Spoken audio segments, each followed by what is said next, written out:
자, 우리는 지금 모세가 하나님의 보내심을 받아서 약속의 땅 이제 가려고 애굽에서 떠나야 되는데, 그 애굽에 떠나려면 누구 만나야 돼요? 바로를 만나야 되죠. 그리고 이스라엘 백성들을 이제 규합해야 되어지고, 그런 과정 속에서 어려운 일을 만났는데 하나님께서 뭐라고 말씀하세요? 오늘 말씀 제목은 완악할 거다. 그래요, 완악할 거다. 참 어려운 일을 만날 거다라는 이야기를 하셔요. 그럼에도 불구하고 일함으로 말미암아 내가 여호와 하나님인 것을 너희로 하여금 알게 할 것이다 라는 말씀을 주시는 거예요. 오늘 말씀 보기 전에 뛰어넘어온 부분이 있어요. 그죠? 6장을 제가 상당히 많이 뛰어넘어왔어요. 6장 9절부터 이렇게 쭉 이제 보면 거기에 족보가 나와요. 그래서 족보를 제가 훌쩍 넘어왔는데 10절부터 27절까지의 족보 가만히 보시면요, 제가 정리를 해드릴게 나중에 한번 보세요. 야곱의 장자인 루벤과 시므온과 레위까지만 소개해요. 그래놓고는 레위 지파의 모세와 아론을 소개해요. 다른 지파는 소개하지 않아요. 자, 이런 족보를 보면서 우리는 뭘 봐야 돼요? 이건 어떤 특별한 계시의 내용을 가지고 있는구나. 족보의 순서를 다 설명해주고 있는 게 아니라 어떤 걸 드러내주기 위해서 이 족보를 사용하고 계시는구나라는 것을 볼 수가 있어야 되는 거죠. 예, 하나님은 인간의 역사를 주장하고 계신다라는 것이고요. 또 하나는 왕이나 위대한 사람의 족보가 아닌 언약 백성의 족보다라고 하는 거예요. 더 나아가서 이제 출애굽기 전체의 역사 속에서 이 레위 지파들, 다시 말하면 레위 지파들이 제사장이 되어지잖아요. 그래서 이 제사와 연관되어져서 출애굽기는 진행되어져 갈 것이다 라는 이렇게 청사진을 보여주는데 이 족보를 사용하고 있는 것을 볼 수가 있습니다. 그렇습니다. 나중에 일이지만 이 레위 지파가 제사장의 가문이 됩니다. 그러므로 출애굽이라는 사건 자체가 하나의 제사 형태로 남는 거예요. 그 제사의 가장 기본이 되는 제사가 오늘날 시간에도 말씀을 주셨습니다마는 유월절 제사였죠. 그죠? 자, 유월절 제사는 어떤 제사예요? 출애굽하는 제사예요. 출애굽에 그 관계된 거예요. 근데 우리는 출애굽 속에서 이미 하나님의 하나님 되심과 인간이 죄인됨과 그리고 그 죄의 문제를 해결하고 그리고 우리가 하나님의 사람으로 완성되어져 가는 내용이 거기에 쑥 다 들어가 있는 것을 우리는 볼 수가 있습니다. 그렇습니다. 그래 놓고는 이제 6장 28절부터 하나님께서 모세에게 다시 가라 이럽니다. 우리 한번 28절부터 30절 읽어보겠습니다. 여호와께서 애굽 땅에서 모세에게 말씀하시던 날에 여호와께서 모세에게 말씀하여 이르시되 나는 여호와라. 내가 네게 이르는 바를 너는 애굽 왕 바로에게 다 말하여라. 모세가 여호와 앞에서 아뢰되 나는 입이 둔한 자요니 바로가 어찌 내 말을 들으리까. 자, 예, 사도행전에서 이미 우리 살펴본 것처럼 모세는 뭐에 능한 사람이에요? 말과 일에 능한 자라 그래서 말과 행사에 능한 자라 그래서 그런데 왜 하나님 앞에서 자꾸만 나 뭐예요? 입이 둔한 사람입니다 라고 하죠? 왜 그랬을까요? 왜 핑계대요? 고집이에요, 고집. 또 하나 있어요, 이유가 있어요. 그는 아직 진리에 충만되질 못한 상태예요. 예. 사도행전이 말하고 있는 것은 그 모세의 인간됨이라고 말한다면 그는 왕궁에서 교육을 받고 자라났기 때문에 아주 학문에 능한 사람이었고 지방방송은 꺼주세요.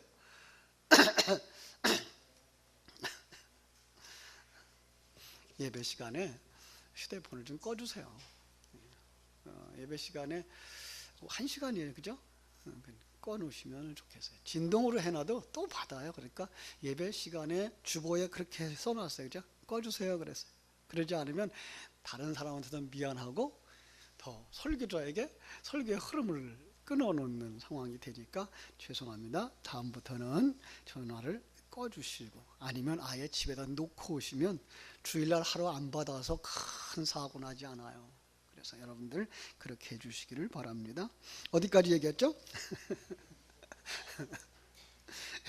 모세가 세상으로 말하면 굉장히 학문에 능한 사람이고 설득력 있는 사람이고 잘 할 수 있는, 바로 다음에 왕 될 만한 실력을 갖춘 사람이었지만 뭐에는 둔한 거예요? 영적 세계에 둔한 거예요. 그래서 입이 둔한 사람이라고 계속 말하고 있는 것을 볼 수가 있습니다. 그렇죠? 하나님께서는 사람의 말 잘하고 못함을 따지지 않는다는 거예요. 하나님의 구원의 말이 아닌 것은 아무리 말을 잘해도 소용이 없고, 말을 잘 못해도 구원의 말에 관한 것을 한다면 그는 하나님의 역사하심으로 말미암아 일이 일되게 하신다는 사실을 여기서 우리는 알 수가 있습니다.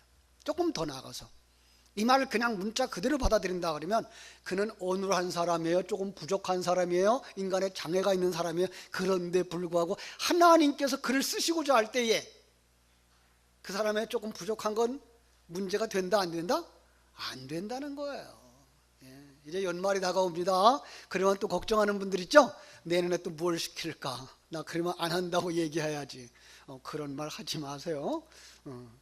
그래서 정말 우리는 조금 우리 신앙생활의 목적이 하나님의 사랑으로 완성되어져 가고, 하나님의 나라를 세워가며 하나님의 교회를 세워가는데 내가 어떻게 쓰임받을 수 있을까를 생각하고 헌신하는 일꾼들이 되어져야지, 세상적인 관점에서 피하고 편하고자 하는 그것은 성경과 신앙에 맞지 않는 행위라는 사실을 아시고 지금부터 기도하세요. 하나님, 내게 어떤 은사, 내게 어떤 경험을 주셨든지 이것이 내가 다음 세대를 세우고 주님의 몸낸 교회를 교회되게 하고 나와 함께하는 모든 성도들이 함께 하나님의 백성으로 만들어져 가고 완성되어져 가는 데에 쓰임받게 해주세요 라고 기도하세요. 오늘 저녁에도 21일 다니엘 기도회가 있을 때 그 기도해 주시고, 그래서 이제 12월 달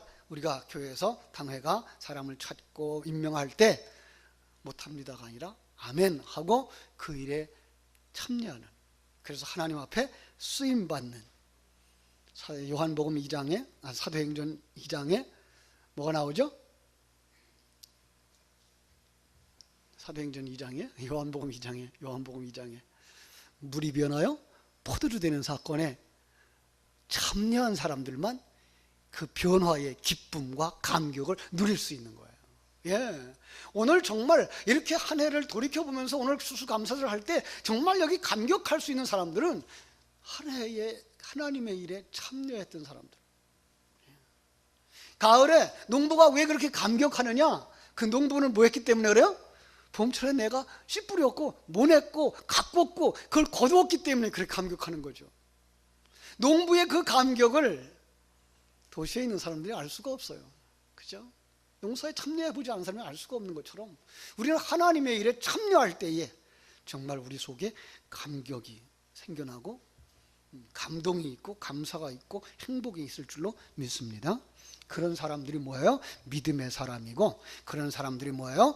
그걸 깨달아 알 때 감사하고 참된 평안을 누리게 되는 줄로 믿습니다.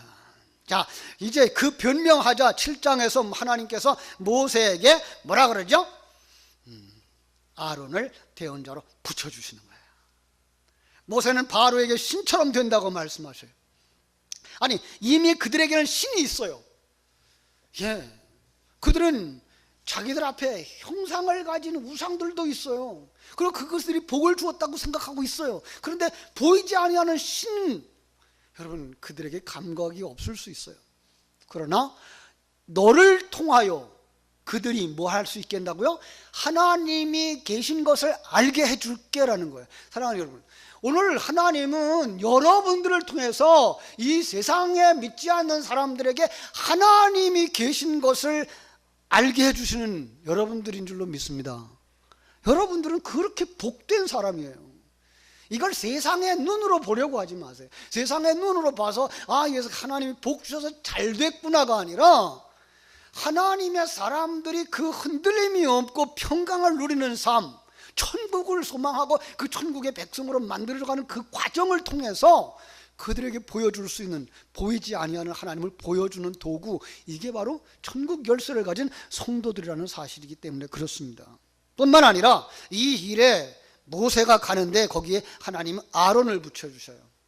예, 하나님은 여러분들 혼자 그 일을 하라고 하는 게 아니고 여러분 곁에 반드시 돕는 자를 붙여주시는 거예요. 목회도 마찬가지입니다. 목사 혼자 하는 게 아니고 하나님께서 여기에 우리 장로님들 붙여주시고, 예, 집사님들 붙여주셔서 함께 교회를 하나님의 나라로 세워가게 하는 거예요. 세상 종교 집단을 만드는 게 아니고 하나님의 나라 보여주는 집단으로 만드시는 거란 말이에요. 그렇죠? 그래서 참 하나님은 그들에게 흔들리지 않도록 계속 반복해서 말씀하셔요. 반복하시는 거. 그건 무슨 뜻이에요? 하나님의 고집이죠. 또 하나님의 전능하심, 신실하심, 그리고 열심을 우리에게 보여주시는 거예요. 우리는 그것 때문에 뭐 할 수 있어요?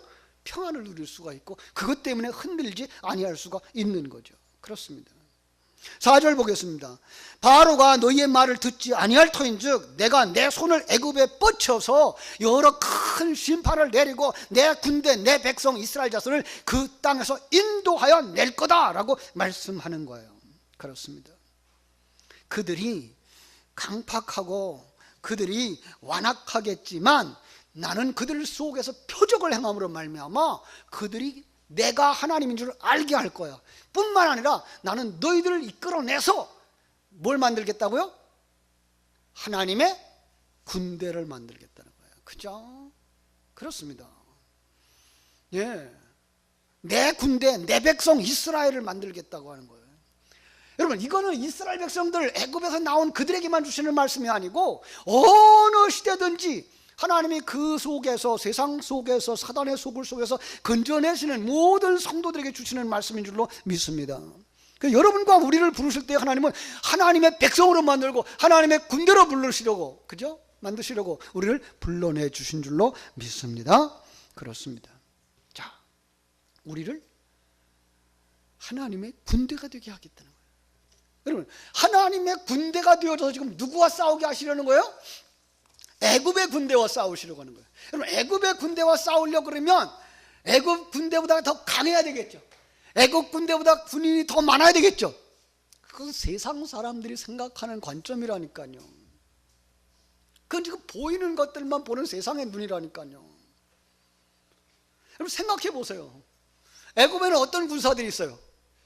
예, 주변의 강대국들과 싸우려고 하면은 그들과 싸워서 이기려고 군사훈련을 늘 하면서 좋은 병기를 만들고 마차를 만들고, 그런데 지금 이스라엘 백성들은 어떤 군대예요? 그들은 애굽에서 종로로 타던 사람들이에요. 그죠? 군사훈련 한 번도 받아본 적이 없어요. 아주 오랜 전 저희 아버님이 군대에 갔던 얘기를 하시더라고요.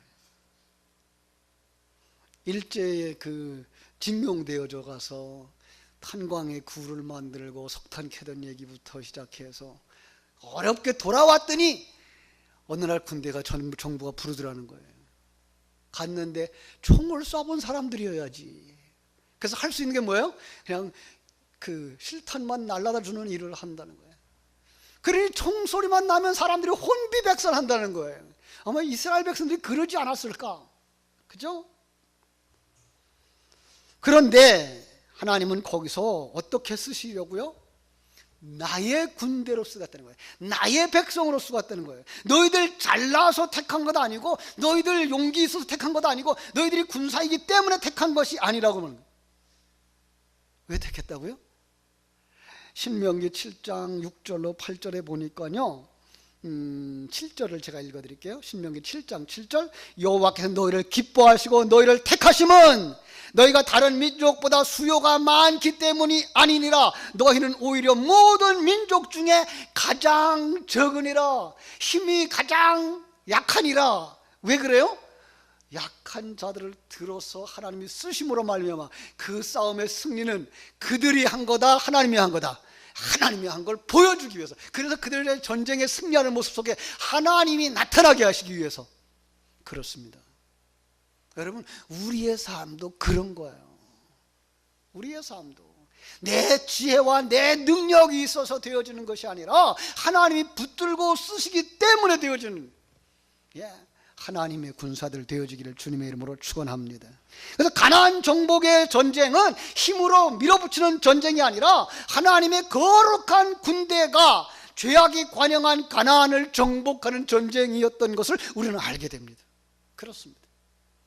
신명기 17장 14절로 17절에 가보면요, 그래서 왕이 될 자들에 대하여 이렇게 권고합니다. 왕이 되거든 말을 많이 두라, 많이 두지 마라. 많이 두지 말래요. 아이고, 전쟁에 나가려면 말이 많아야죠. 전쟁에 승리하려면 뭐 해야 돼요? 무기가 좋아야죠. 그죠? 근데 여기는 말을 많이 두지 말래요. 말을 구하려고 애굽으로 내려가지도 말래요. 그런가 하면 아내도 많이 두지 말고 은금도 많이 두지 말라. 이건 세상 왕과 세상 나라와 정반대의 형편인 것이죠. 왜 그래요? 우리의 싸움은 혈과 육에 관한 싸움이 아니다라는 거예요. 그러니까 성경에 나오는 것들은 실제예요. 성경에 나오는 것들은 이 땅에 있는 싸움이에요. 그런데 그걸 도구로 삼아서 뭘 보여주고 계신 거예요? 우리의 영적 전쟁을 보여주고 있으며 우리의 정체성을 보여주고 있는 거예요. 세상으로 볼 때 우리는 연약한 자들일 수 있어요. 세상으로 볼 때 우리는 가난한 자들일 수 있어요. 그러나 하나님은 우리를 들어서 뭘 하고 계신 거예요? 저 속에 들어가서 저들의 포로가 되어져 있는 하나님의 백성들을 찾아서 살려내라는 거는 영적 싸움인 거예요. 더 나아가서 우리 속에 새 생명이 옛사람을 이기고 새 사람으로 완성되어지기 위해서 영적 싸움에 들어가라는 거예요. 누구 믿고? 하나님 믿고. 그걸 보실 수 있어야 되는 거예요. 그렇죠? 그럼 우리의 전쟁은 거룩과 비거룩의 전쟁이에요. 불의와 의의 전쟁인 거예요. 하나님의 나라와 세상 나라의 전쟁인 거예요. 그런데 뭐가 더 강해 보인다고요? 비진리가 더 강해 보이고, 그죠? 세상이 더 강해 보이고, 내 속에는 옛사람이 더 강해 보이고, 그러나 그때에도 기죽지 마라. 왜? 내가 있잖아. 누구? 여호와, 전능하신 하나님, 창조주 하나님, 너희들 택하고 불러서 완성시킬 전능자 믿습니까? 이걸 믿는 사람들이 어떠한 형편 속에서도 하나님을 의지하며 나가게 될 줄로 믿습니다. 그렇죠? 그래서 다윗을 알죠. 다윗과 골리앗의 전쟁. 누가 강자예요? 골리앗이 강자예요. 그죠? 근데 누가 이겨요? 다윗이 이겨요. 이 다윗이 한 말이 있어요. 17장에 가보면 저 할례 받지 못한 자가 어떻게 감히 살아계신 하나님의 군대를 모욕한다는 말이냐. 너는 칼과 단창으로 오지만은 나는 네가 모독하는 하나님의 이름으로 나아간다. 하나님 군대의 모습으로 나가는 거예요.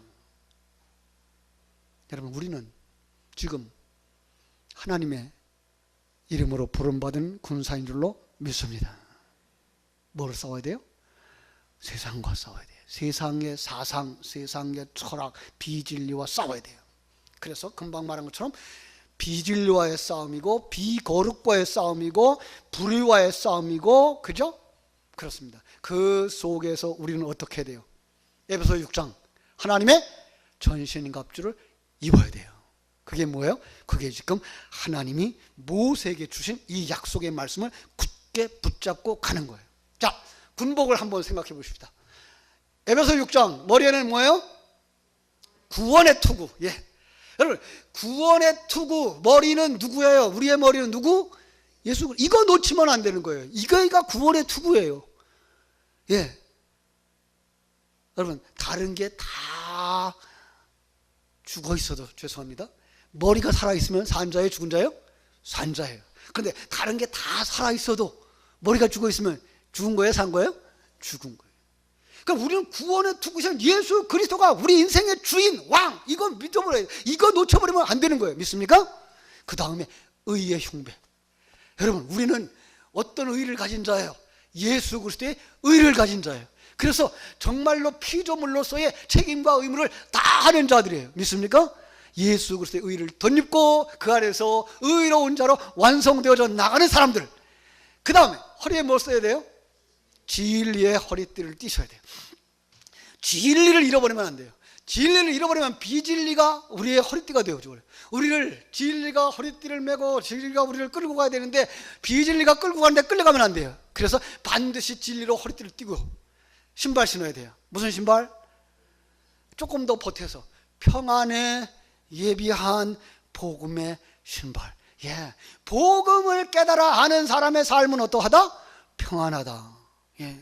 그러니까 어떤 환경 속에서도 우리는 흔들리지 않는 평안의 복음을 가지고 가야 되는 거예요. 그 사람은 한 손에 방패를 들고 한 손에 말씀의 검, 성령의 검을 들어요. 방패, 어떤 방패?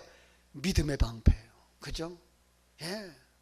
그리고 하나님의 그 계획을 알고 하나님이 나와 함께 하심을 알고 하나님이 우리를 완성시켜 천국 백성으로 만들 것을 아는 이 믿음, 우리는 결코 사단의 불화살에 멸망당하는 자가 아니라 그것을 다 막아내고 승리하게 되는 줄로 믿습니다. 말씀의 검. 예. 여러분, 성경 66권 다 함송할 수 없어요. 그러나 우리가 이겨야 될 거 있어요. 그죠? 그것은 뭐예요? 우리는 하나님이 주신 그 약속의 말씀들, 진리의 말씀들이 뭐가 되어져요? 나의 무기가 되어져야 돼요. 다윗이 전쟁터에 나갈 때에 대포 가지고 나갔나요? 아니면 창 가지고 나갔나요?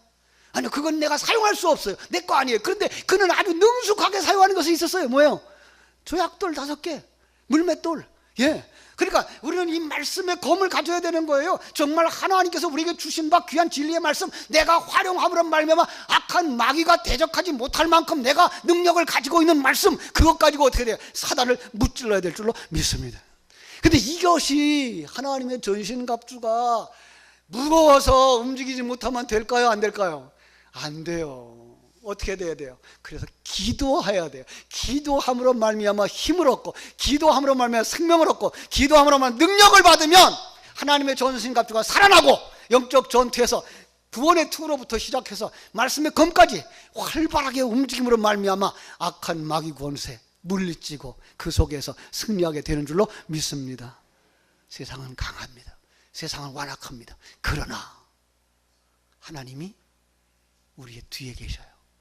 그분이 우리를 보내셨어요. 그리고 그분이 우리의 대장 되셔요. 그분과 함께하면 우리의 싸움은 반드시 승리하게 될 줄로 믿습니다. 기도하겠습니다. 아버지 우리 하나님, 크신 은혜와 사랑을 감사합니다. 세상만 보고 내 모습만 보면은 나 못합니다. 모세처럼 변명을 할 수밖에 없고, 참으로 마주하는 그 상대방을 볼 때 두 다리가 떨리고 흔들릴 수밖에 없고, 마음이 쫄아들고 아버지 하나님 어쩝니까 라고 쥐구멍을 찾을 수밖에 없지만, 참으로 오늘 말씀처럼 하나님이 배후에 능력이 되어주시고 내가 너를 들어 쓰리라, 완악하겠지만은 강팍하겠지만은 그러나 너는 앞으로 나아가라 라고 말씀할 때에 아버지 모세가 참으로 아론과 함께 하였고, 그리고 앞으로 나아가 바로 앞에 담대하게 말할 수 있었던 것처럼 아버지 이 시간 예배한 우리 모두가 다 이렇게 하나님의 손에 붙잡힌 바 된 하나님의 백성들, 십자가 군병들이 다 되게 하여 주셔서 우리에게 주신 바 삶의 현장 속에서 영적 싸움에 승리하고 하나님의 군사로서 하늘나라를 보여주며 하나님의 영광을 드러내는 복된 성도들이 다 되게 하여 주시옵소서. 감사드리며 예수님 이름으로 기도하옵나이다. 아멘.